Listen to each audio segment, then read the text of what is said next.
All right, welcome everybody to episode 9 of SFF Addicts, where we're going to be doing a panel on noir and detective fiction in science fiction and fantasy. And I have a great collection of guests today, some really great people who some are returning to the show. And first up, we have Dan Stout. He's the author of the Carter Archives urban fantasy series. His official bio rightly states that he writes noir with a twist of magic and a disco chaser, which I love and reflects perfectly on the gritty, fantastical noir that he offers up in Titan Shade and its sequels. So glad you could join us, Dan. Thanks for having me. I'm so glad to be here. Yeah, welcome. And also with us is Patricia A. Jackson, making her second appearance on the show. So welcome back. Thanks again for having me. It's fun. Great company. I'm glad to have you here. She's the author of Forging a Nightmare, her debut novel, which is out today, the day that this podcast is going to be released. So a huge congratulations on that. We're all very excited for you. Thank you. And finally, we've got Dale Lucas. He's the author of the Fifth Ward and Doc Voodoo series. He's also a screenwriter, civil servant, and armchair historian. From First Watch on, the Fifth Ward series presents a world where humans, orcs, mages, elves, and dwarves live together and vie for survival. And it's up to reluctant buddy cop duo to keep the peace and solve the crimes, which is a very nice sentiment, I think. Bringing different races together to solve the crimes. Yeah. So happy to have you here, Dale. How are you? Thank you so much. Thanks for inviting me. So yeah, we're going to be digging into noir and detective fiction, but I think more broadly will include things like police procedurals, buddy cop dramas, all this different kind of stuff that can sort of fit under the umbrella of noir and investigatory dramas and that kind of thing. But first off, we'll start with Dan. If you could tell us a bit about yourself, but also your introduction to these genres and how that came about within your history as a reader or watcher in terms of film and television. Oh, sure. I'm a novelist and freelance author working out of Columbus, Ohio. And I just love telling stories that are engaging and interesting to me, and hopefully they resonate with other readers. I've loved noir and mystery and detective stuff for pretty much as long as I can remember. I'm a big horror genre fan. I would always watch the spooky stories. Whatever the spooky stuff was at my particular age range, that's what I was drawn to. And noir and detective stuff is actually strongly connected to horror in a lot of ways. That sort of darker version of the world, that slightly cynical or nihilistic side that noir has, runs parallel with horror in a lot of ways. And so it seems to be like a natural blend from even back from the days of Poe and like Murders in the Rue Morgue, of having the fantastical and the mystery kind of overlapping. And I've just always kind of gravitated to those genres, and I love nerding out about them with my friends. Nice. And for anyone who's watching, Dan's backdrop is black tentacles on his wall, so he's very clearly a fan of the dark and twisted. And Patricia, what about you? What was your introduction to noir and all these different genres, but also give a brief introduction to you as a debut author? Well, I'm also a high school teacher. I teach English and creative writing at Central York High School in York. And all teachers are detectives. Just saying. Always investigating. I've been in love with horror since I was a little kid. My mother loved horror, and I know that there are ratings for things. My mother never worried about ratings. I remember watching The Exorcist from behind her chair, um, and just love those kinds of things. Um, I don't know how I fell into procedurals. I'm a fantasy girl. I love dragons and unicorns and all things magical. And if you had told me that I was going to write an urban fantasy, I would have looked at you very strangely. But I love the FBI. I love the CIA. I love those kinds of stories, and I'm intrigued by them. And being able to mix them with some darkness and some religious mythology, I really found my niche and was very happy to stir shit up. As long as I don't have to lick the spoon, we're good to go. So You'll stir it up, but you won't deal with the consequences. Not at all. absolutely. I think that's what being a writer is all about, right? You just put it out into the world and you don't have to deal with the consequences for the most part. And Dale, what about you? What was your introduction to these genres, but also tell listeners, viewers a bit more about yourself and your writing. Well, it sounds like Dan and Patricia came at it pretty much the same way I did. As a kid, I loved spooky stuff and horror movies and pretty much anything genre. So horror, fantasy, sci-fi, and like crime and noir stuff kind of slid in on the side with that. Sort of like Dan was talking about, that feeling of, okay, most of these stories might take place in what we call the real world. It feels like a shadow world. This that's existing parallel to and apart from what normal everyday people deal with and work around. And so I just always liked the idea. The older I got and the more I poked around in different genres and got to be a fan of them all, I like the idea of mixing up all the elements and seeing how they would work together and inform each other. And I also like the way noir is kind of a worm's eye view of a world. Whatever you're talking about, whether it's a fantasy world with noir elements or whether you're telling a story about, 1940s Los Angeles or something, if it's a noir story, it's about the people at the bottom of everything trying to barely stay afloat or keep their heads above water or, climb some kind of ladder in the hierarchy or the pecking order. Yeah, it's like the dregs of society looking up from the bottom as opposed to, all the successful people looking down from up top or not even acknowledging the bottom, I guess. Well, and it kind of ties into where the Fifth Ward came from, which was the desire to tell a fantasy story with a lot of familiar or seemingly familiar fantasy tropes that I then sort of play with throughout. But to do that in the context of not a couple of guys who are on a big world-saving, life-changing quest, but a couple of guys who are just stuck in a place doing their jobs every day. Exactly. And Dan, earlier you mentioned Edgar Allan Poe's Murder at the Rue Morgue. Have any of you really delved more deeply into the past and history of murder mysteries, noir, and that kind of stuff? We have earlier stuff like Poe's. I guess it's a novelette or it's a short story. I can't remember, but it's a novelette. It's pretty short. And then we also have the Moonstone. Wilkie Collins, I think it is, which was actually a book that I read in a university introductory English course, which was going through earlier stages of English literature. And then it's like, oh shit, there's a detective novel mixed in with all this really boring stuff that I don't really connect with. So that was quite cool. So do any of you want to jump in and talk a little bit more about the history of the genres and how you view where it's come from to where it is now? I mean, I know that I've heard it said that the big difference between a noir story and a mystery story is, in a mystery story, you've got a primary actor who's essentially got a moral code. They are trying to do the right thing, even if they're a little shady, a little cynical, whatever. They're trying to do the right thing. They're trying to restore some sense of justice and order. But a true noir story is about someone who maybe doesn't have that moral code. And by the end of things, there's not necessarily a restoration of order. It can turn into total chaos and fall apart. But the way those two things inform each other and the way it's sometimes hard to pick the two apart has always been interesting to me.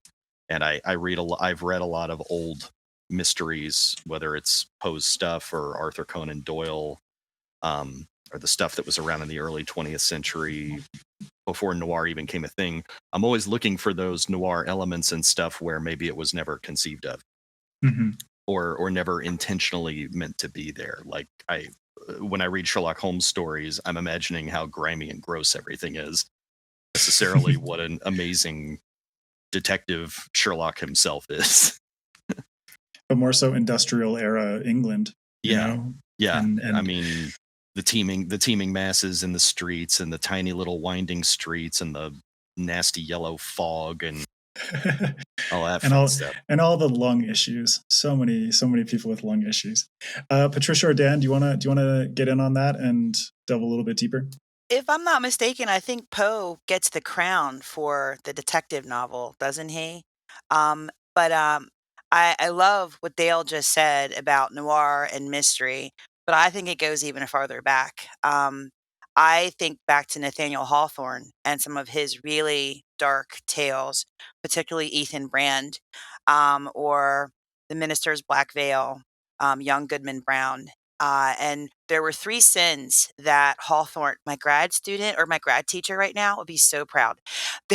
There were three sins that Hawthorne's protagonists were guilty of, and I think you can find that in the noir and even the mystery genre. And the first was isolation. I have to live away from everyone else. And then there was superiority. Because I'm better than you, I have to live away from everyone else.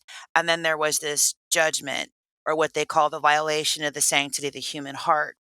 And all of Poe's or all of Hawthorne's protagonists were guilty of these things. But I think if you go Mm, forward, you will also see some of these things. Sherlock could be said to be guilty of these three particular sins.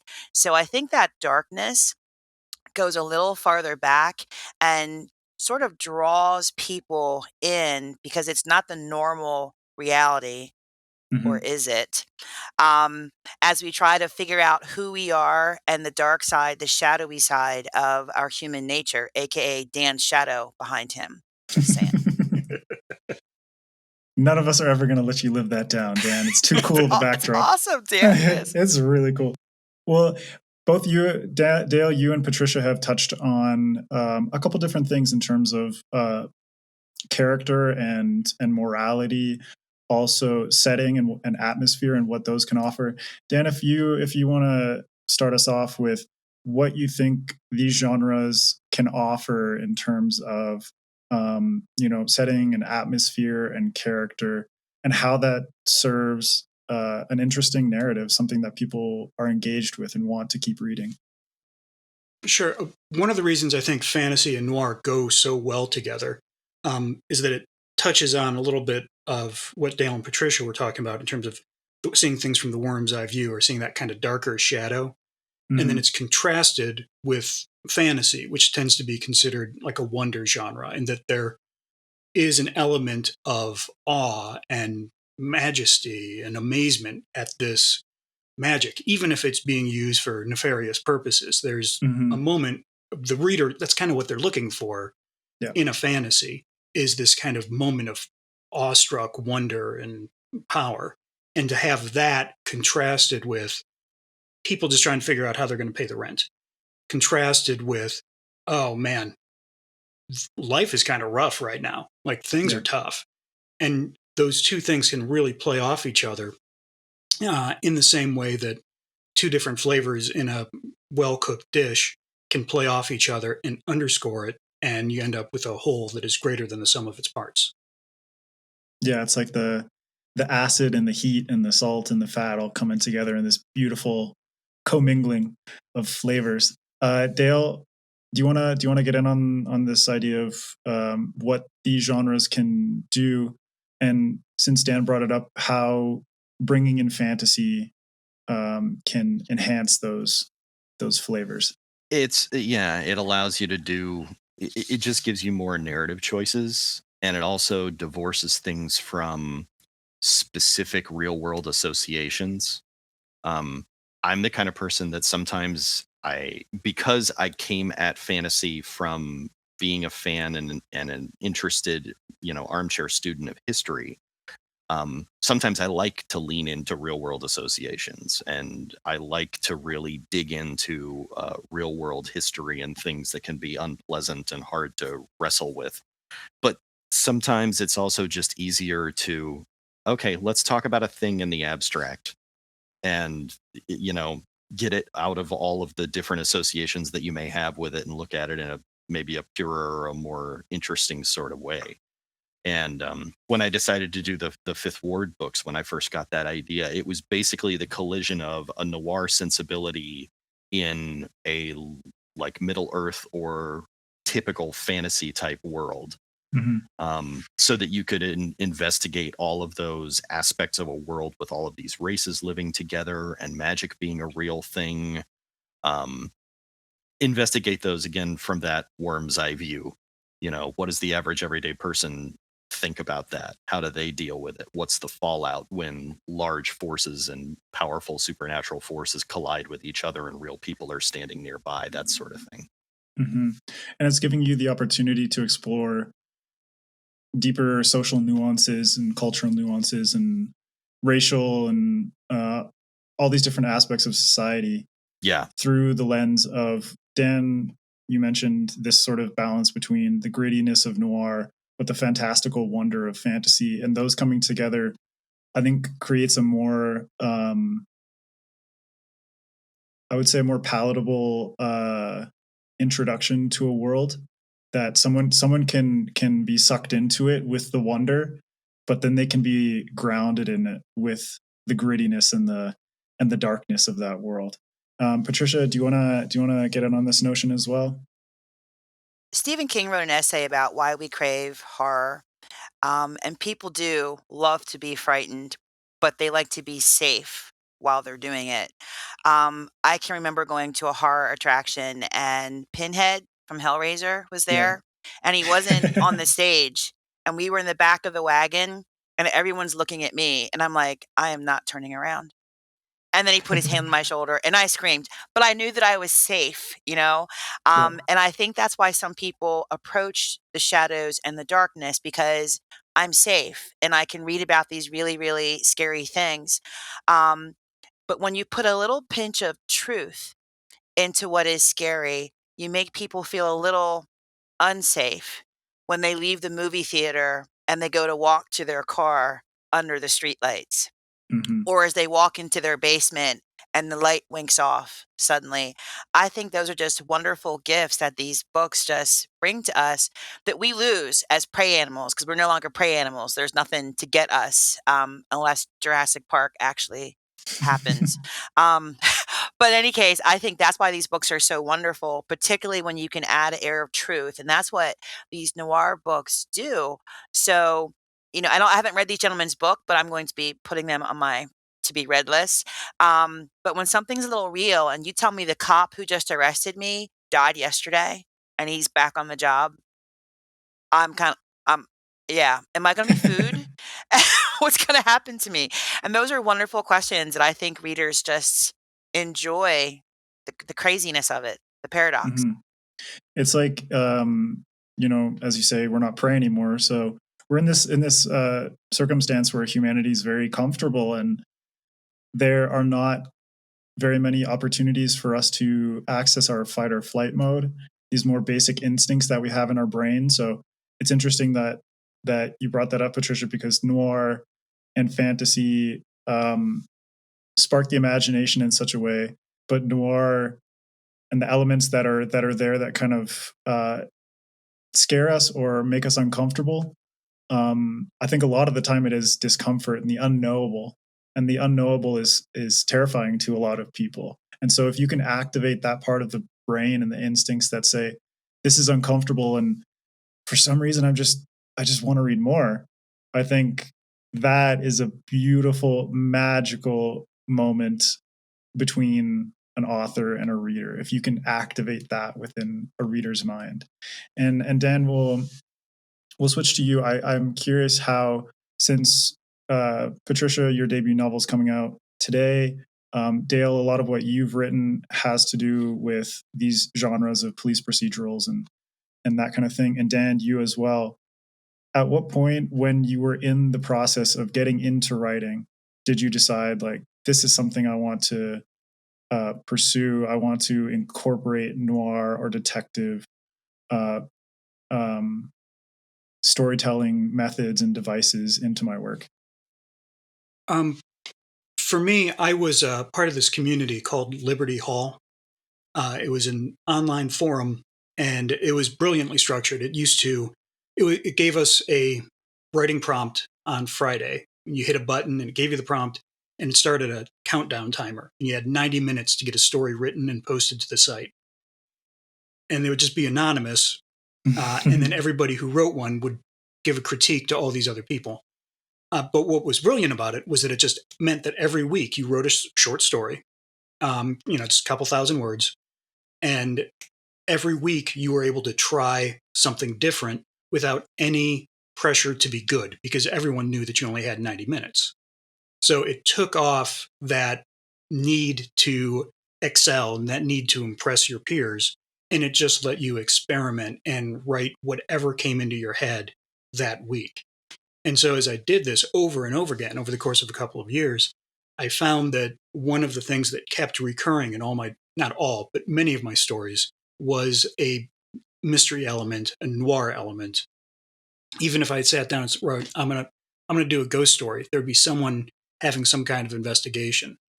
And so when I sat down to really run with an idea and work in a long novel form, it felt very comfortable and very natural for me to reach out to these individual stories and pull these threads that I'd been showing interest in unconsciously, working them into my storytelling and kind of go with that element. So it just sort of happened organically for me. Nice. Yeah, that's great. The fact that it was just a natural process, and unconsciously through these writing prompts, you were just constantly putting out things that included elements from noir and mystery and detective fiction, just through, I guess, like osmosis over the course of your life. Yeah, absolutely. And Dale, what was your progression like in terms of being a writer and then getting into this specific mashup of noir and fantasy? I think I always wanted to write. As a teenager, I started off thinking I'd be writing books. Somewhere along the way, I got into writing screenplays and thinking I was going to, be a screenwriter and go to Hollywood and get famous that way. That didn't happen. Make it big in Hollywood. But the thing was, since I spent a lot of years putting most of my writing energy into screenwriting and trying to kind of perfect that approach, and almost every script I wrote was something slightly different in terms of genre. I did modern horror, historical horror. I actually almost everything was something with horror thrown into it. I did sci-fi horror. I did a Western horror. I did an action movie. I did a historical action movie, all kinds of things. And eventually I switched back and got back into writing prose and trying to approach things that way. And my original entree into prose was I wanted to do fantasy, but in definite historical settings, or dark fantasy or horror in definite historical settings. So like I have a book set during the Spanish conquest of Aztec Mexico that still has never been sold. That's a horror story.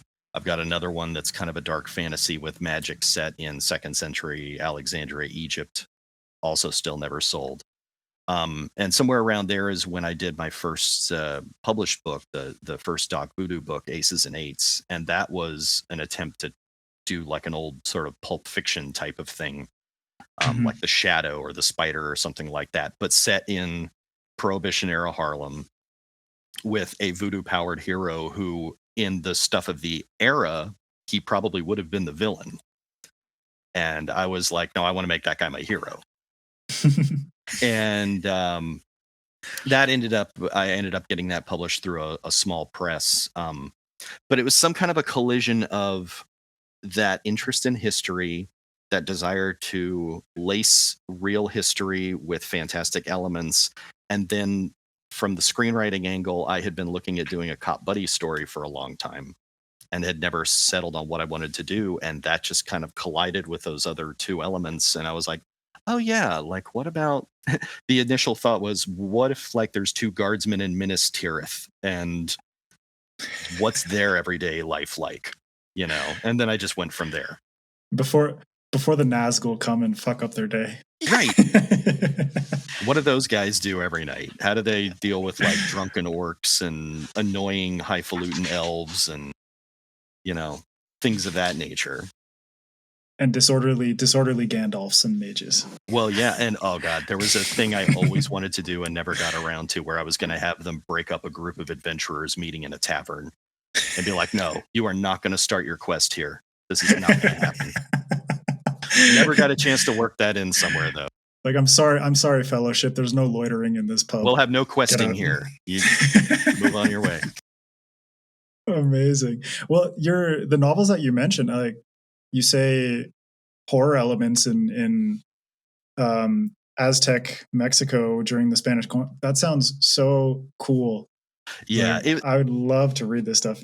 they probably never sold because of execution issues. I probably chose the wrong way to put those elements together, and therefore they didn't quite catch the readership that they did. The one set in Egypt came very close. There was a small press that was kind of interested in that and held on to it for almost a year.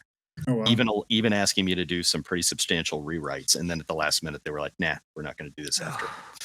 So I would still like to find a way. I may never fix those books as they are, but I would love to repurpose those basic elements and find new ways to approach them. Because again, it just gives me and the reader an excuse to go play in that civilization for a while. Exactly, but that's always fun. You're using elements from different genres to enhance the hook, essentially. Yeah. Like using history as a foundation, but then bringing in other genres to just kind of pull people in and keep them there. Yep. And Patricia, now that you've got your debut novel out, how do you feel, and what's it been like for you progressing from, you're still a school teacher, but getting into writing and then publishing your first book and including all these different elements of mystery and crime thrillers and noir and stuff like that? The thing that's been so wonderful for me has been the journey of this book, because it wouldn't have existed without kids. I feel that education really stunts creativity in children. We've taken that away from them. Technology has stunted creativity in children. There's this instant gratification. They want to go play a video game versus sitting down and playing Dungeons and Dragons, some really good Dungeons and Dragons where there's storytelling. They just want to roll dice and hack and slash everything, the typical players. But I remember turning the kids loose to write their own stories, and they're all staring at me like, what are we supposed to do? So I started mind mapping it for them, and that's where Michael Childs came into existence, and the whole premise behind him and the Nephilim and good guy angels and bad guy angels. And I remember writing this on the board, and I'm like, okay, guys, it's your turn. And they're staring at me. And I'm like, what? And they're like, are you going to write that? You have to write that. So those kids are all in my acknowledgments, because it's just been one progressive journey. And the next crew of kids were like, we dare you put that on Wattpad. Nice. Okay, I'll put it on Wattpad. And it won a contest, and it was 20,000 words. I didn't know what to do with it. And I contacted a friend, Nancy Springer, who did Enola Holmes. And Nancy was like, Patty, you got something, but you got to make it at least 90,000 words. 150,000 words later, and a long line of rejections, et cetera, here we've come to this wonderful, wonderful day. So how does it feel? It feels remarkable. And it's a moment that I have been sharing with my kids, and I continue to share with my kids. And I have a work in progress that I'm sharing with my kids because they're the first beta readers, and they're just awesome. And it's a great feeling. It's a great feeling. That's so cool. I mean, well, props to them, despite all of their, we could call it technological laziness, but they know what Wattpad is. So props to them for, pushing you to do that. But Dan, you were talking about in your experience how you had these, how you were part of this group, and every week there were different writing prompts. Patricia, you had school children, and you're the kids in your class giving you your own writing prompts. So I think it's really beautiful that everything converged in that way. Whereas I think there's an innocence to being a child that can push you to do things that in the back of your head you want to do, but in the front of your brain and in your stupid adult stubbornness decide, I can't do this, or it's not possible, or it's too much of an investment, or what have you. All these Never different grow bullshit up. thoughts. That is my opinion to all creatives in the world. I always talk about my inner 8-year-old and how she's Han Solo and I'm Chewbacca, because I never leave reality without her. She is the Sith princess. And writing is a playground. And I always say that to the kids when they get stuck. I'm like, well, what's your inner 8-year-old telling you? They're like, Mhm. I don't know, miss. Can your inner 8-year-old help me? And then as children, we go on to the playground and we create toys and directions. Never grow up. Never lose that. I don't know if I want to call it innocence because my Sith princess, she is a Sith. There's not a lot of innocence there. Um, but never lose that element of, well, what could happen next? What could the next Mhm. thing be? What are my options? We grow up and we lose those things. I appreciate that you always refer to yourself as a Sith because it's too easy to say, I'm a Jedi, I'm the hero. It's The like, only no, good Jedi is a dead one. Just saying. exactly. Damn. It's like, I'm a morally complex Sith. Thank you very much. Well, everyone has touched on cross pollination of genres. We've talked about mixing noir with fantasy. Um, over the course of all of your journeys, you've incorporated these noir and mystery elements a lot of the time unconsciously and sometimes very purposefully. And I'm curious what you feel that your genre blending does for your work in particular, and then after that we'll get into how that could reflect back on the real world. So Dan, we'll start with you on this aspect of genre blending. With genre blending, one thing that I like to think of is it's like eating a peanut butter and jelly sandwich, right? Like you can eat a piece of bread and then have a spoonful of jelly and then a spoonful of peanut butter Mhm. and say like, oh, it's all going to the same place, but that's not a peanut butter and jelly sandwich. It is not the same experience. And so you have to, you got to do the work to get that stuff to blend together and to be the right blend and to be the right bread and the right kind of peanut butter, everything that you want to really sell it to the reader and to give them this incredible experience. Um, I mean, to keep on that kind of culinary metaphor, like if you watch the Great British Bake Off, when the judges are talking about, oh, the flavors weren't quite right and they didn't pop, or this one overwhelmed that. It's taking these different elements of the genre Mhm. and putting them into place so that the fantasy reader feels satisfied and the noir mystery reader feels satisfied, and that you're being true to both of them. And it's tough. It's really easy to write a fantasy with a little bit of mystery, or to write a mystery with a little bit of fantasy, and to Mhm. get something that truly blends the two. It's not always easy and it's not always intuitive, but when it's hitting and it's firing, it's like going to a fireworks show and it's like pop, pop, pop, pop, and then the big finale, and all of those conventions and expectations for both types of readers snap into place. And that's really kind Yeah. of magic.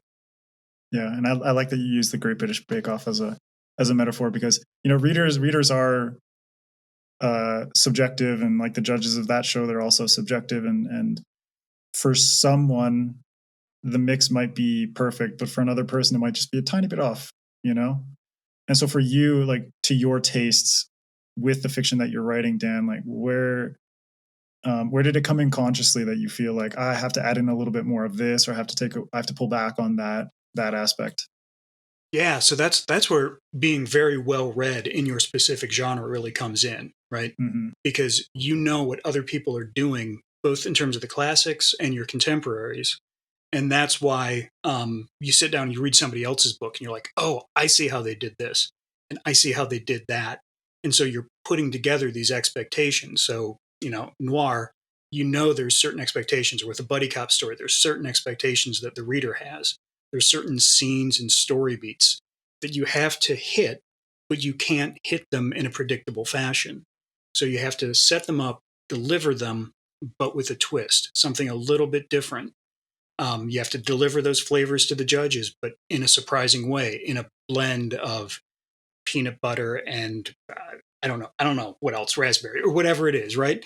And when you do that, it's a delight and it's a treasure. And you're right. What works for me isn't necessarily what's going to work for everybody else, but that's what makes all of this fun. Is Exactly. somebody else can read my book and not like it, but as long as I'm being honest and sincere, that doesn't bother me because I know that I'm putting my heart into it. And just because it's not right for somebody else, there's going to be another book that they love that doesn't click with me. And neither one of those opinions is more valid than the other. Exactly. Dale, do you want to get in on this? Yeah, I'm glad that Dan's using culinary metaphors because I'm a big nerdy foodie, and so I like to use culinary metaphors a lot. It's exactly what he's talking about. It's the right elements brought into the right harmony in the context of the right vehicle. You know, these flavors might be great if I made a baked dish of enchiladas out of them, but they wouldn't be so great if I tried to turn them into a soup. Right. Or something like that. It's just finding the way. And at the end of the day, I've the older I've gotten, the more I've realized that most of the stories I tell are just attempts for me to take all the things that I'm interested in and find a way to put them all together in one place. Like to have one sandbox with all the toys in it, and I can play with all those toys in that sandbox, and none of them seem out of place or like they belong somewhere else. Yeah. Cool. Yeah, I'm just imagining Dale in a sandbox playing with his dump truck and and action figures. It's very good imagery in my head. And Patricia, what about you? If you want to speak a bit more on this notion of genre blending and what that can really do to enhance a story. I love Dan's analogy with the flavors because it's very dangerous when you start crossing those genres because you have fantasy, mystery, noir, potentially romance, because some of your female readers are going to want that. Some are not going to want that. Some of the guys don't want that. And then you have to get pacing in there as well as the character development and the plot itself.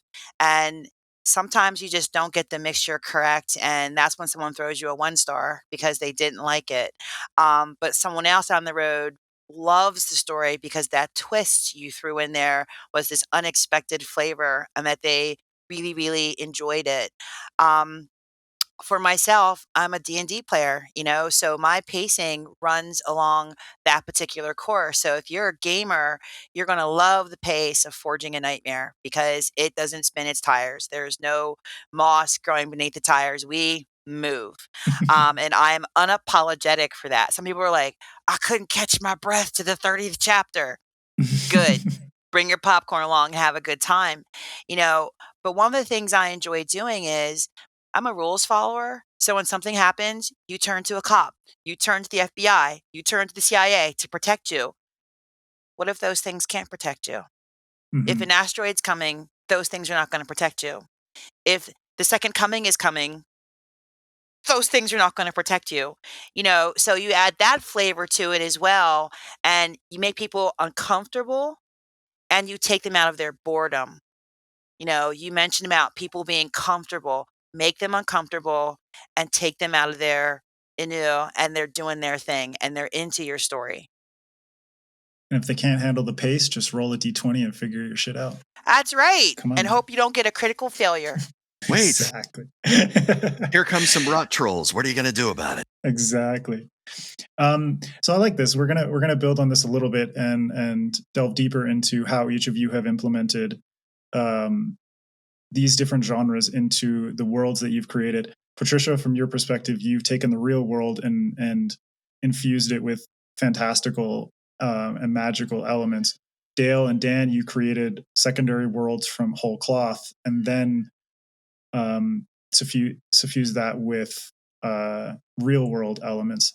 So we'll start with Dale. How did you go about doing that? Sort of like establishing your secondary world, and then what you found worked in terms of your real world interests or real world influences within that world that you created. I tried to start. I am a very fussy, slow world builder, and I can get very detailed and very granular, probably ridiculously so sometimes. And with this one, when I got the idea and I knew how cool and how fun it could be, I almost forced myself not to go that deep down the rabbit hole. I built the city. I was like, I've got a setting. I've got a rough idea of what this continent is that this city is sitting on and what other places might be outside of it. but I'm just going to concentrate on this city, how this is laid out, what kind of people are here, how did they get there, that sort of thing. And then as the books went on, I would figure out the rest of it as necessary. But one of the other things I wanted to do right away, and it's one of my favorite things about fiction in general, but especially crime fiction, is I love investigations of systems and how they interact with each other. And that's why The Wire is like my favorite cop show ever, because it's one of the only cop shows that talks about that, the way the criminals have a world, an entire world that they occupy that has its own rules and its own requirements. The cops have their world. City Hall has its world, and all of those things, they may seem separate, but they're all affecting each other, like planets who are exerting a gravitational pull around each other. Yeah. And I really wanted to delve into that. I wanted to say, okay, if we've got these different races who live for different time periods and who have different levels of ability and power, how do they all live together, and how do they interact? And what are the mechanisms that keep one from predating too much upon another and such? And then again, our characters who are smack dab in the middle of that and have to walk the lines between where all of those systems overlap with each other. And I think that's one of the most interesting aspects of noir and detective mystery fiction is the establishing of the world and the institutions and the systems that make it function. We could also get into social hierarchies and different economic or cultural classes, and how the story itself, the investigation itself, is not only an investigation into a crime, but it's also an exploration of how this world functions and all the different cogs in this very complex machine fit together. Yep. And a lot of the time it's like we talked about earlier, the dregs of society looking up. And a lot of the times it's the dregs of society looking up at these different institutions and systems that function, but a lot of the time they don't function perfectly. And it's within those little cracks and those shadowy crevices that the true mysteries and the true fascinations with these worlds come about. And Dan, you've done a good job of that as well with the Carter archives, where you have this world that you've created, but you also have so many different interconnected systems and groups and races and all these things. So how did you go about creating that, and then bringing in real world influences? So I had always been fascinated when I would read these books as a kid, right? Because we all have these books that were big touchstones for us, whether it's Lord of the Rings or Narnia or Earthsea or Harry Potter or whatever, right? And I would read these secondary world fantasies like Lord of the Rings, and I would love them, just loved them. But I would wonder, like, okay, so what's going to happen when they invent, somebody sooner or later is going to invent the internal combustion engine, right? Or these cities, like the village of Bree, is going to keep growing and growing, and eventually they're going to need a fire department and an infrastructure and a police force. And how does that work when there's some orcs coming through and all this sort of stuff? Like, my kind of head would spin off into little sub stories about this sort of thing. And so when I got the chance to kind of take a fantasy world and age it up through the early 20th century, I wanted to see how that world would look if you had magic and monsters right from the get-go, and to sort of develop that. And then I also wanted to do touch points to make things easier for the readers. So for the sake of argument, I've got disco, and I've got like that classic 1970s, 1980s buddy cop thing going on, and tiny cars and all this sort of stuff. And that allows the reader to have a handrail that they can hold on to as they're descending this spiral staircase of my goofy, weird imagination. So by taking things that people are familiar with, it also allows me to contrast the weirdness of the magic. So you can show somebody, all right, here's somebody who's another cop, and he's got face mandibles and two mouths and head plates, and he harmonizes when he talks out of both mouths. And that's totally normal. But the crime scene smells like cinnamon, and that is messed up, and everybody is freaking out about it. That's awesome.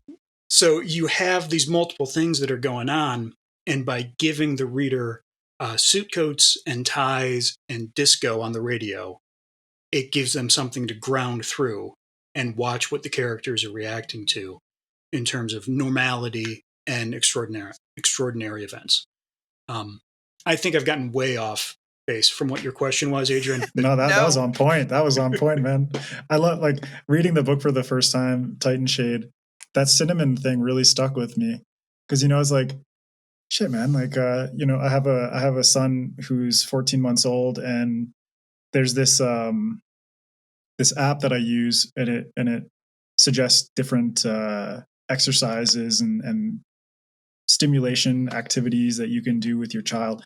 And one day, this activity came up that was like, introduce your kid to smells. And so it like recommends getting a Q-tip and dipping that into cinnamon. And so I was dipping it into cinnamon, and I started smelling, and I was like, oh shit, man, I haven't smelled cinnamon in a while. But then in my head, I was thinking about your book. And I'm like with my son thinking about this grisly murder scene and then smelling cinnamon. I'm like, this is too fucked up. Like, I don't know what's going on. So it's like these really extraordinary elements, these fantastical elements that people might be weirded out by or pulled out of the story, given the world itself. Like you say, it's really important to have contrasting elements that balance everything out and give you a sense of familiarity, but just enough familiarity that you're still curious about the world, and then just enough extraordinary and fantastical to intrigue you into reading more and figuring out what's going on with this mystery. Why is cinnamon a major element in this story? All these different things. And just, if you don't mind me piggybacking on that just briefly, that's also something that you can gain by mashing together a mystery structure and a fantasy world, because you're giving the reader a format and kind of a framework that they're familiar with. And that lets me get even weirder with my fantasy elements, because the reader, again, they have that handrail of familiarity that they can kind of walk through a little bit. Yeah, and I like that. I'm going to hold your hand, but shit's going to get weird, so just buckle up, And Patricia, on the flip side, we're talking about contrast. You take the real world and then put those strange, surreal, fantastical elements into something that we're much more intimately familiar with. So how did you go about putting that stuff in there, but also finding the right balance? Go ahead. Well, I really love how we started off talking about the worm's eye view of things, because the United States was really founded upon for the people, by the people. But anybody who's tried to do anything with the government realizes that that's not the case, and that it's so difficult to get a complaint or even praise anywhere up the ladder. So I was wondering, was heaven like that? Is God the CEO who's out golfing and has no fucking idea what is going on? Because he's got angels who are in charge, and they're not always honest. And they're doing stuff that they should not be doing. And what happens to the worm? What happens to us when we want to get a complaint, higher up the ladder? And what are the consequences when the underlings are handling the show? It's ugly. It gets really brutal, because we're considered the clay monkey, the naked ape, to a lot of these angels who just want to do away with us anyway. So kernels of truth, just planting little kernels of truth throughout the story, that you are a naked ape in their eyes. These things that you revere and worship in some cases would like to do away with you. And how do you feel about that? And some people would crumble and be terrified, and others are willing to fight back. A reader recently reached out to me and said that he would love to buy real estate in hell based on the novel. Where can I get real estate? Because I'd really like to live there. And that was not my intention, because it's still a very scary place if you don't have a nightmare. So yeah, just introducing and stitching in those kernels of truth, and my active, crazy imagination about God being the clueless CEO of a company that's gone off the rails, so to speak. Hmm. Yeah, I love that imagery of God just ducking out and playing golf because he doesn't give a shit about anything that's going on. See ya. He's like, bye. I'm the CEO of this company. I don't have to do anything. All my underlings are just going to take care of it. Well, Patricia, touching on what you just mentioned, what are some you have at the FBI as a central institution in your story, but then how did you go about researching different aspects of the FBI or pulling in real world events and history or facts about that organization, but um, also like the real world setting of your story? How did you go about that, like balancing research and facts, but putting them into your story in such a way where it doesn't feel like info dumping or conflicts with the pacing of the story? I talk to a lot of writers that say they use these gadgets that keep them from going to the internet because they get lost down the rabbit hole. And I'm like, getting lost, you discover new and wonderful things.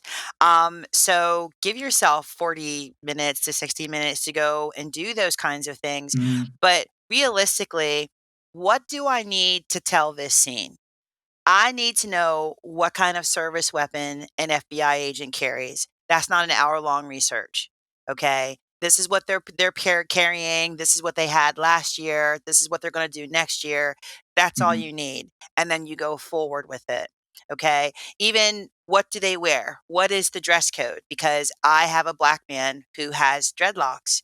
Is that sort of thing. I have yet to see an FBI agent with dreadlocks. But I wanted to know what would that look like, and that led to what's the military stance on dreadlocks and, and that sort of thing, but just enough that this could happen or there's a little wiggle room that this could happen, and you run with it. What do I need to tell this story, that part of the story in this moment, without boring the reader with the details? I had one person tell me I had too much horsey stuff in the novel, and I thought I was very careful with that, and then someone said, "Oh my gosh, I think I could go to a barn and sort of be able to talk about some of these horse aspects that you have." So it really depends on your readers and where they are. Just enough spice, like jalapeno sauce, just enough, and then Yeah. you leave it out so you don't spoil the flavor. And it's like, man, I'm an equestrian. I don't give a shit. I'm gonna put horses in my story. That's right. If anyone goes to Patricia's Twitter or Instagram, she's full of horses and it's awesome.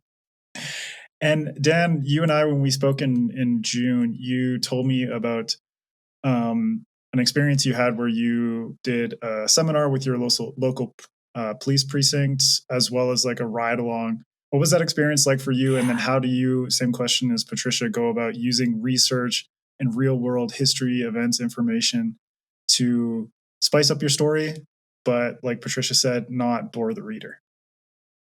Yeah. So spicing it up without boring the reader is a really delicate balance because I'm a big nerd, right? I'm a fantasy writer. Like, of course, I'm a big nerd. We're all nerds. Yeah.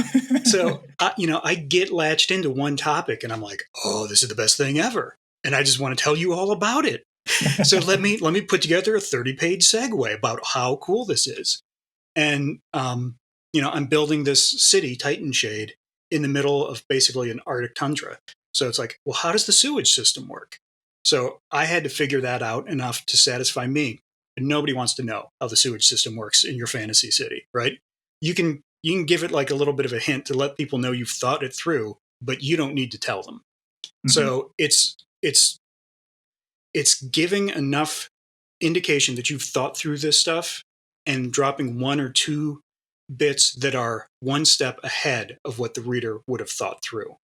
So if the example I've heard before is that if you have a teleportation functionality in your story, the reader is going to know, like, oh, okay, maybe airlines don't exist, or maybe they don't bother with airlines.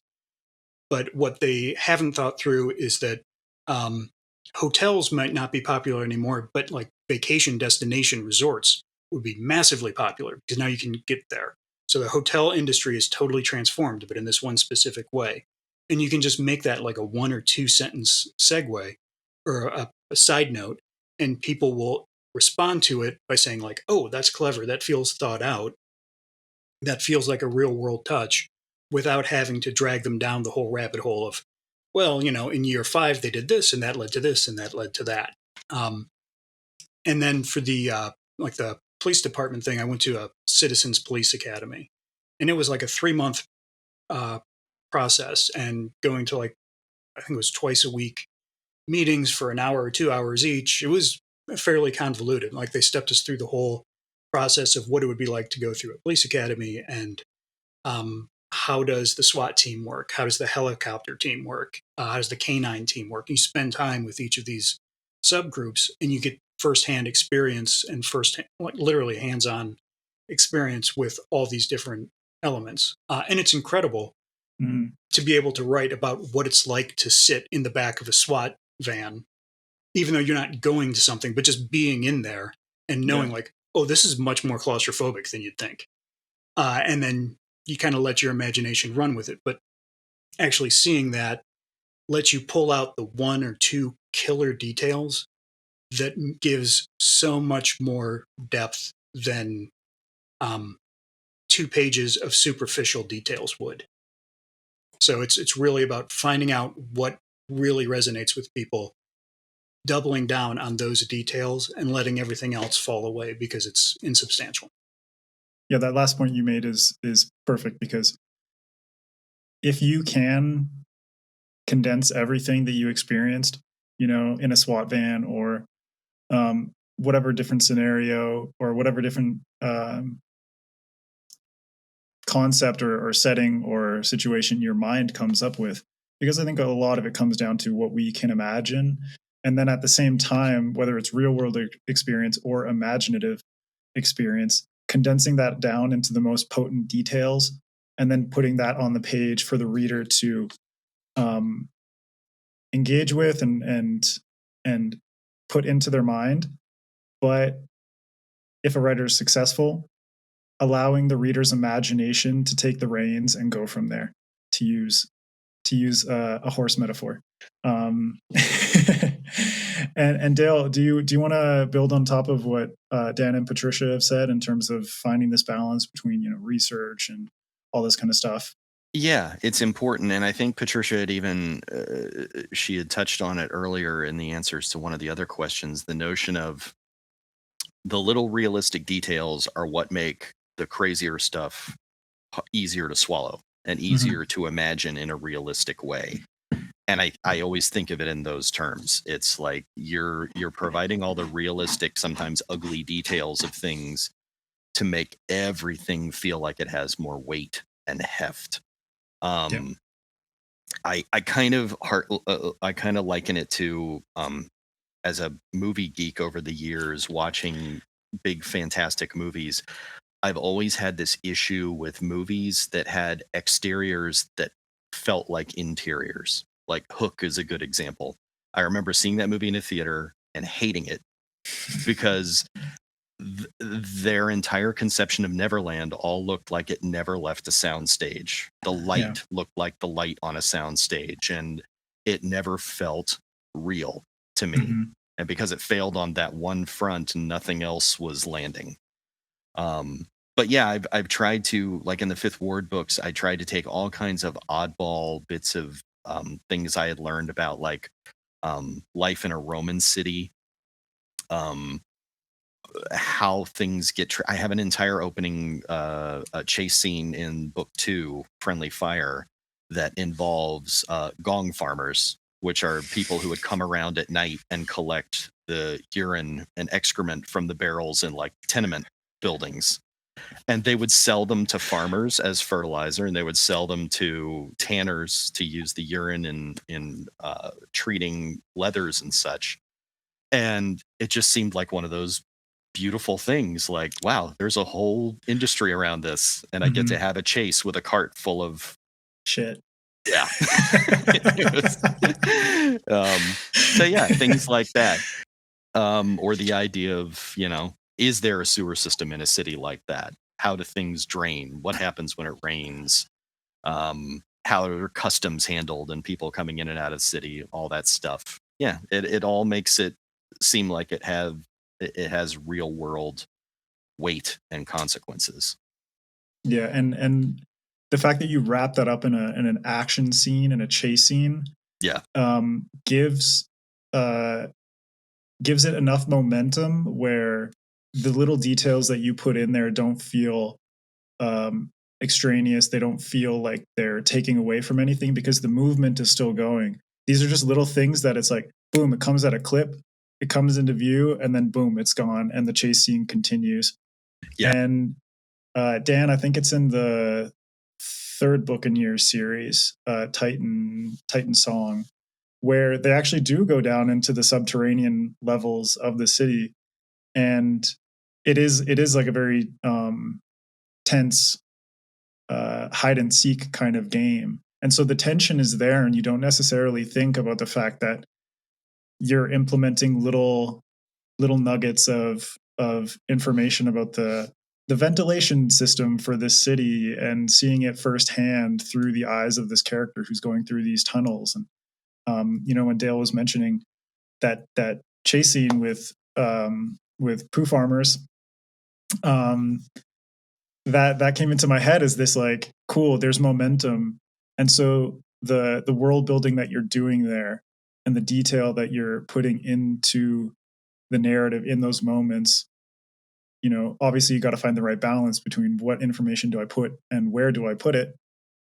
But the fact that it takes place when there's physical movement and physical action does a lot to enhance the story, but give context for the world and not take away from what's happening on page. So I thought that was a really nice parallel between your work and, I think it's a good habit for, any aspiring writers out there to do their best to infuse world building into dialogue, into action, into movement, and these things that propel the narrative forward.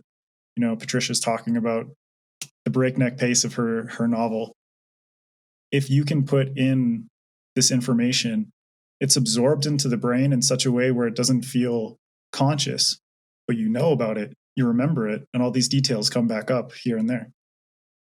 Yeah. And maybe Patricia, there's something you can talk about as well, but in order to keep that breakneck pace, but still get in that world building, it's so important to have your sentences do at least double duty.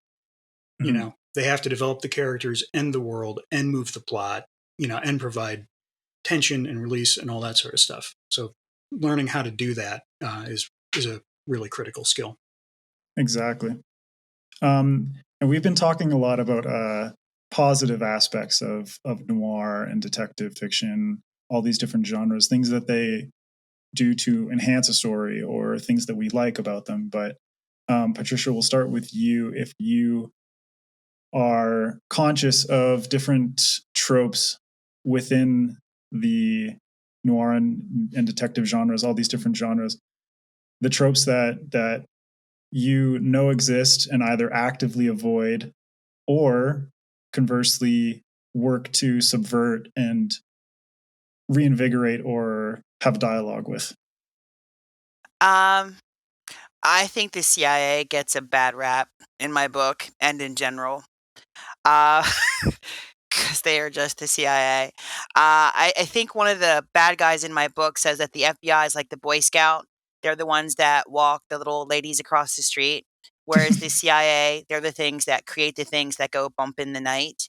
As a citizen of the US, I'm kind of okay with that because sometimes there are sin eaters and they have to do what they have to do to keep us safe.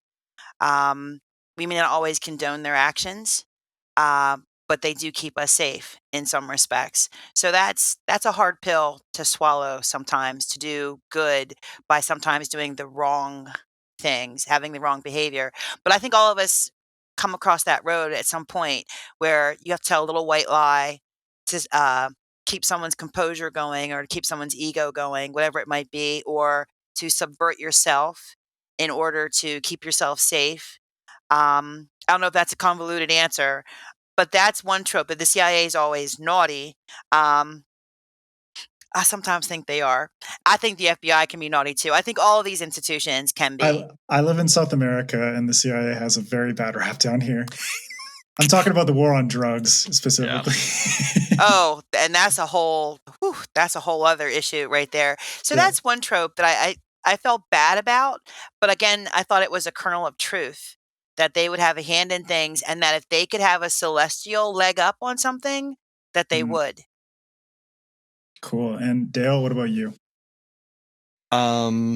I think it was mainly in the realm of fantasy tropes. While I wanted to use the classic fantasy races, the humans, elves, or orcs and dwarves, and I wanted people to come into it going, "Oh, I think I know what that is." But then I made a point through each book and through many scenes in each book to try and show that each of those races was not what the others always assumed them to be. Mm-hmm. And that lots of variation and difference and even disagreement existed within those groups about it. Like, one of the things I worked in was my dwarven protagonist Torval. The first time we meet him and I describe him, he doesn't have a beard. And when I did that, when I wrote that, I didn't even think in terms of, oh, that'll be important. Like, it matters. He doesn't have a beard. But by the second book, I figured out, oh, this could be a big deal that he doesn't have a beard. Mm-hmm.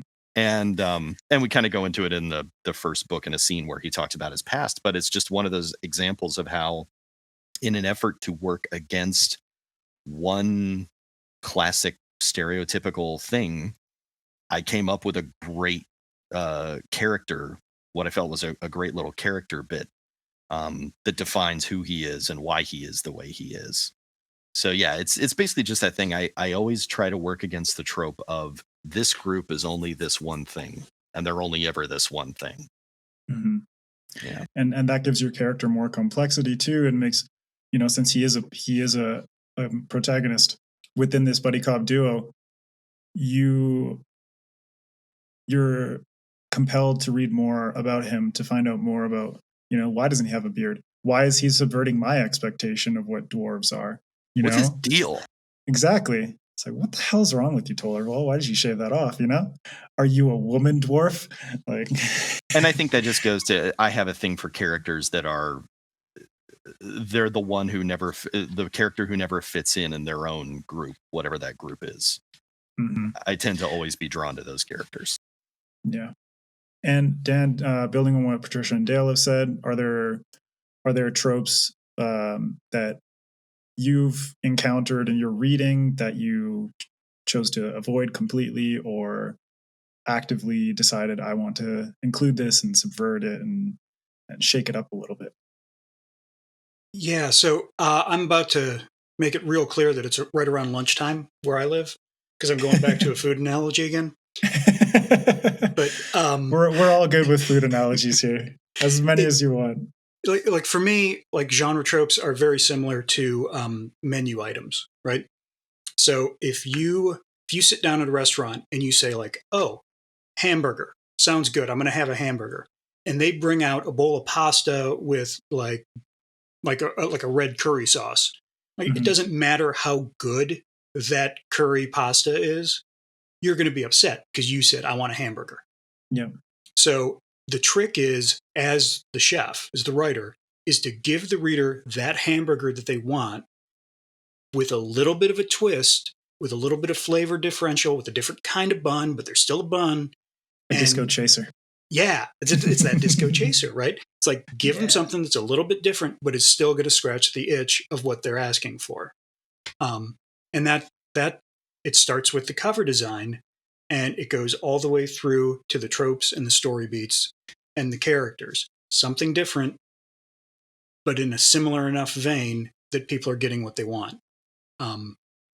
It's just it's a trick, and it's a joy when it really works, as a reader and a writer. And Dan, are there any truly bad noir detective mystery tropes that you've witnessed over the years that you wished would just go away and die in hell? Well, I'll tell you what, noir has, and a lot of fiction, but noir definitely has like a misogynist bent to it. It's really easy to see like the femme fatale role as evil woman. And those are really troubling to see expressed in some books as like, oh, this guy doesn't like women. But there are other authors who can pick up the femme fatale role and really run with it and do something fascinating. And I think the last time I was on, I was talking about Megan Abbott's book, Queen Pin, which is a really female-centric role, and the femme fatale is a guy and all this sort of stuff. And just doing like a simple gender switch can put new life into an old trope. So yeah, it's all about execution, and you just got to do the work. You just got to sit down and be like, there's 2,000 years of literature that was done before me. I need to find a way to do something relatively fresh. And it's difficult to do that, but it's what you have to do. Exactly. And as you mentioned earlier, I think it's important to read within the genre that you want to write, because you become aware of what came before, what worked and what didn't work. Going back for me, like I love the hard-boiled fiction of the 1920s, 30s, 40s, 50s, Raymond Chandler, Dashiell Hammett kind of stuff. But there's a lot that I have to kind of gloss over and just move past, because I realize, this was written almost 100 years ago. And so I can't treat it as a be-all, end-all of what this genre can do and will do in the future, Patricia, Dale, I'd also like to hear from you if there are any bad tropes in these genres that you just want to see vanish. So Patricia, we'll start with you. That the villain is always just strictly evil. That irritates me. One of the things I like to tell my kids in creative writing class is that your villain, your antagonist, whatever that might be, has a story too and a motivation. And the grayer you can make that, the more interesting you will make that particular character. So the fact that we're out for world domination just for the sake of world domination just isn't enough. Give me a story as to why that person may have gone off the rails for whatever reason. Allow me to have the opportunity while I'm reading to feel a little bit of sympathy towards the bad guy, bad girl, whatever it might be, and then let me choose whose side I'm going to be on or how I feel about it at the end. And Dale?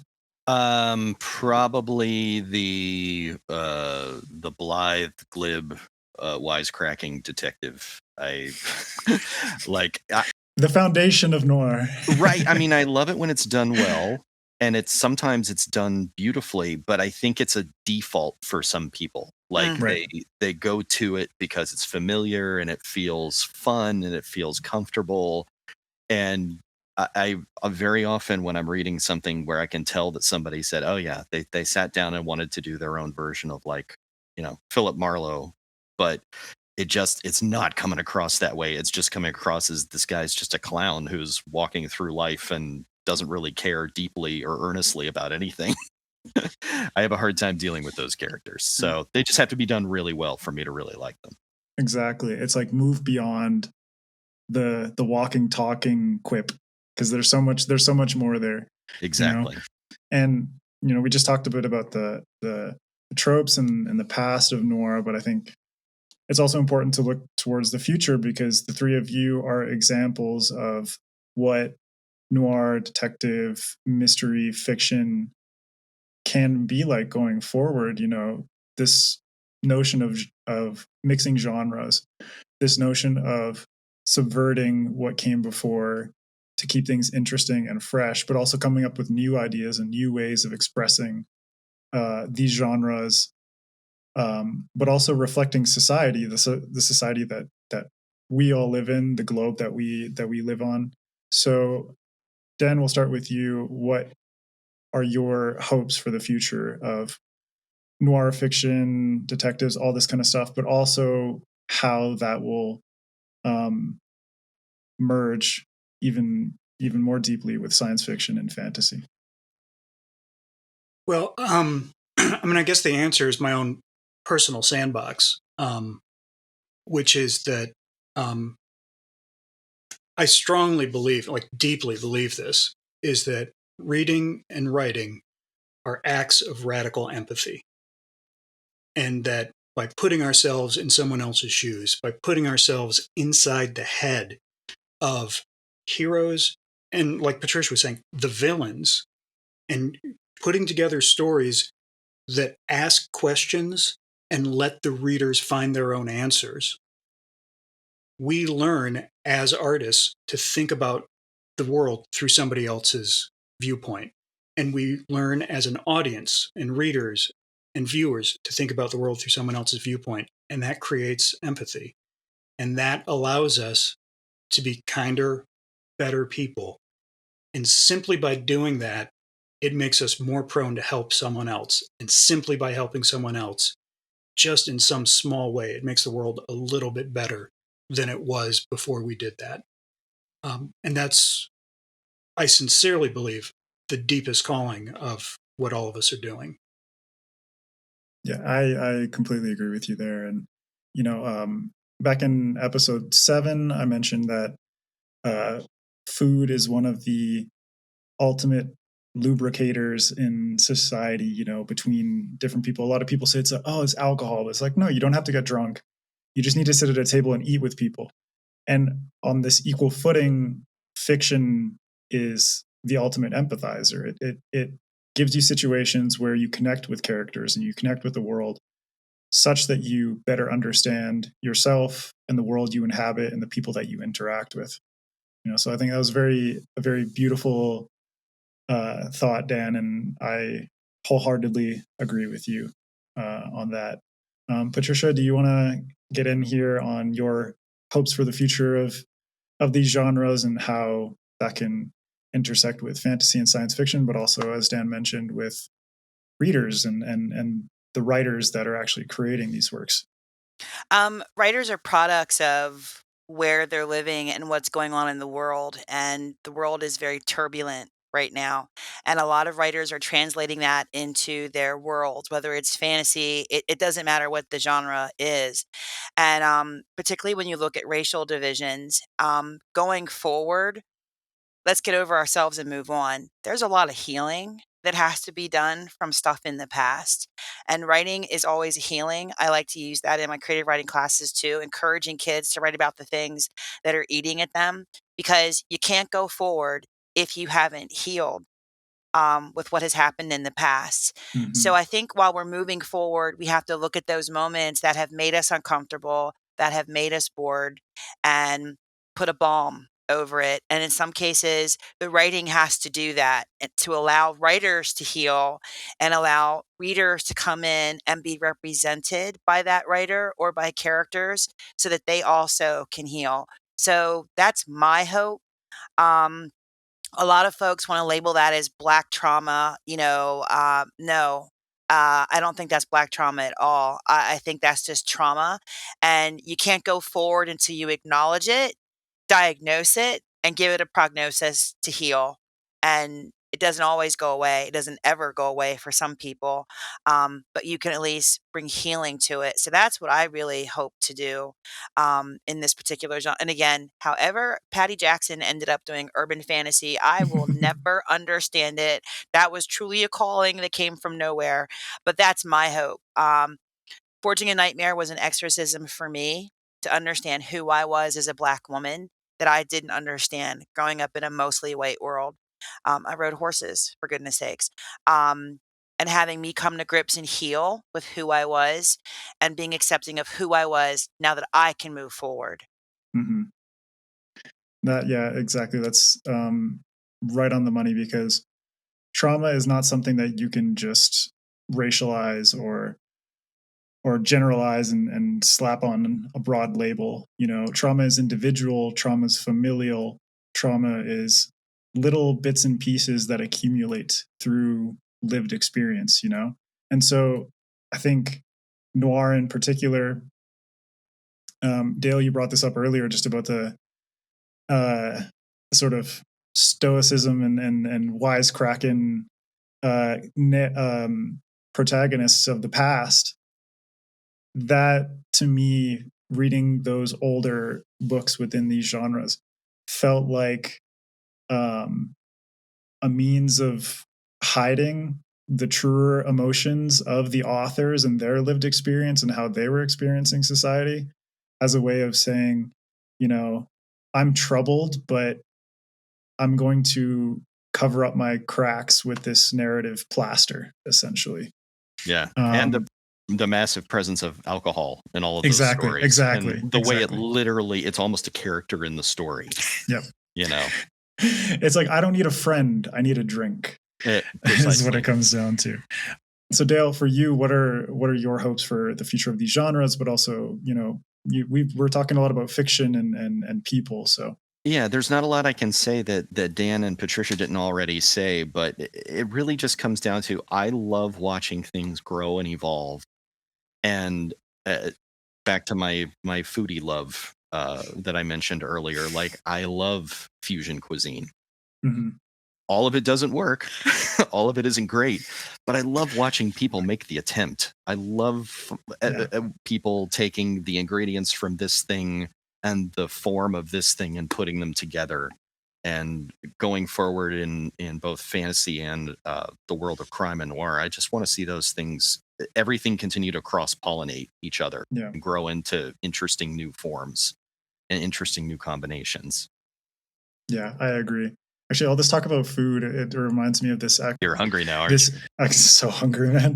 This Ecuadorian fusion restaurant chain called Noe, which is it's like a Ecuadorian Japanese sushi fusion kind of thing. And just as you say, like 70% of the time, it hits just right. And then that other 30% of the time, it's okay. It's a nice try. Exactly. It's like points for trying. Yeah. So I appreciate that. But just as with these genres and with fantasy and science fiction, the further cross-pollination, as much of it needs to be experimentation, there is going to be a lot of really magical novels, tropes, or not tropes, sorry, ideas that come out of this experimentation. So I think for anyone who's listening and wants to be a writer or is writing stuff, wants to bring noir and mystery and detective fiction into their work, just don't be afraid. Like, experiment as much as you want to, as much as you need to, for the sake of the story, but also your creativity. And while some things might not work, that's what revision is for. So you don't have to get it right the first time. Exactly. Yeah. First draft is for vomiting everything on the page, and second draft, third draft, fourth draft, however many drafts you need to go through, that's for making it pretty and presentable. Agreed. Yeah. Well, I think we'll close out. I'll get everyone to recommend their quintessential noir detective mystery book, series, television show, movie, something that you think people who are into these genres should give a try and help broaden their perspectives a little bit. So Patricia, we'll start with you on that. I am a fan of Gaiman's American Gods, because he just took the pot and just shook things up big time, and I just thought that was the coolest thing. But I'm also a huge fan of the film Lords of Illusion with Scott Bakula. I've never seen that. I'm gonna watch that now. If that's on television, all things will stop. Cool. And Dan, what about you? Lords of Illusion is a pretty deep cut. I like that a lot. That's a nice call. I I really enjoy the short story form. And if you go check out the year's best mystery and noir, or sometimes I can't remember if it's mystery and noir or crime and mystery. It's crime and mystery anthology series. You can get a real good grasp for who's writing the most interesting new short form crime and mystery stories. And you can see people experimenting with all kinds of different formats. Everything from experimental literary work to sci-fi and fantasy infused short stories. It's a great way to get a sampling for what's going on in the genre currently.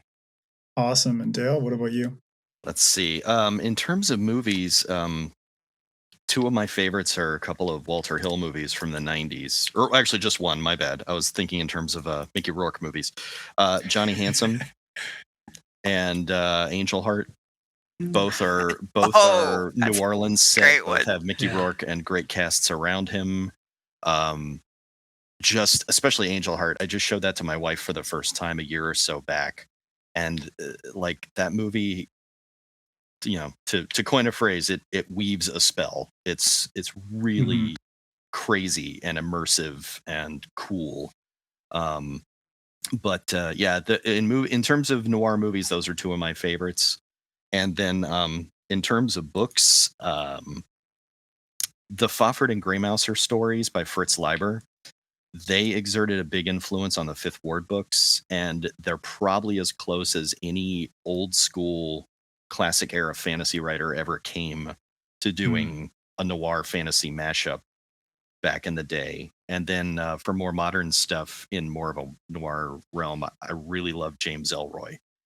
I love the way he does noir that's also big and expansive, and it can feel epic, even though it's still usually just a story about two or three people trying to solve a crime. His stuff is really amazing. Nice. And I'm going to give a couple recommendations as well. Just so much stuff popping into my head. In terms of books, Leviathan Wakes by James S.A. Corey. An excellent debut for a 9-book series. So just understand that if you're going to read this book, it is the beginning of the end for you. It's a fantastic series, but that noir element really encapsulates the first book, and then each consecutive book sort of takes on different themes. So don't get into it for the noir specifically, but if you like that element, it'll really work for you and hopefully set up the rest of the series. For short fiction, there's a small press called Akashic Books, and what they do is they take a different city from around the world and then ask local writers to write short stories for that specific collection. So there's one for Montreal, New Orleans, Marrakesh, Paris, Columbus, Prague, Columbus, Ohio. Exactly. So I think it's really good. You're not always going to get, big hits, but every collection has really good stuff in it. And I think what the most important thing is the short stories there are written by locals who know the city and can capture the vibe of that place. And I think that is really fascinating. So that imprint and the books that they put out, definitely worth checking out, because they have dozens and dozens of cities from around the world and local writers who are contributing to those collections. And then something more recent is a movie called Reminiscence. I think the director is Lisa Joy, who did Westworld. So this was her film debut. And it's with Hugh Jackman, but the vibe that it gives off is fascinating. Such seamless world building. It's set in Miami in a post-climate change world where the seas have risen, and the sense of atmosphere is fantastic. But then the mystery itself is also really engaging, and I think it's a movie that's worth checking out if everyone has the time. And then obviously, because Dale brought it up earlier, just go watch The Wire. It's awesome. The Wire is fantastic. Yeah. All right. Well, thank you all so much for joining me today. If you could just let viewers and listeners know where they can find you on social media, where they can also find out more about your book your work, if you want to mention your personal website. So we'll start with you, Dan. Sure. The best place to find me is on my website at danstout.com. And I've got a sign up for the newsletter I run there. It's called The Campfire. And it's just a monthly drop-in email about me checking in with what I'm working on and what I'm thinking about as far as storytelling and geekery and all kinds of fun stuff. It's not going to give you percentages like Brandon Sanderson, but it's damn good. So. And Patricia, what about you? Where can people find you? I can be found at bybirthright.com. That is my author website. And I also like to hang out on Twitter at Tristan, Treistan. And that's usually my hangout, grooving with people. Awesome. And Dale? Alrighty. I'm on Twitter at Dale Lucas 114. I'm on Facebook. I'm on WordPress, although I haven't updated that blog in like 3 years, I think. But author Dale Lucas at WordPress.com. But yeah, that's where and I'm on Instagram as well, but I'm just getting the hang of that. So my posts there they're mostly food related, and they're pretty few and far between. If you like I fusion, do have a couple of Dune themed cocktails that I put up on there that I was very proud of. Nice. If you like fusion, go check out Dale's Instagram. All right. Well, thank you all for joining me, talking about noir and mystery and detective fiction. It was a blast, and I appreciate you being here. So thank you. Thank you. Thank you. Thank you.